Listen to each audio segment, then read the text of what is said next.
po sa lahat ng nakapaloob sa Kalasag Group of Founders and Admins Alliance Philippines. Ayun, alam nyo na, kung minsan talaga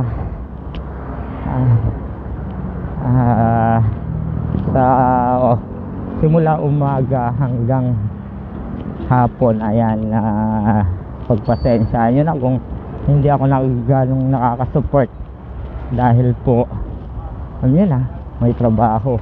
Pero pag sa gabi po, ayan, tamblingan na naman, kung sinong makita na naka-live, tamblingan, di ba? Ganun po ang gawain ni Lance Monte Lagalag. Ayan, kaya nga po tayo tinawag na Lagalag, kung saan nakakapunta sa live. Yan, yan sa lahat po, di hanggang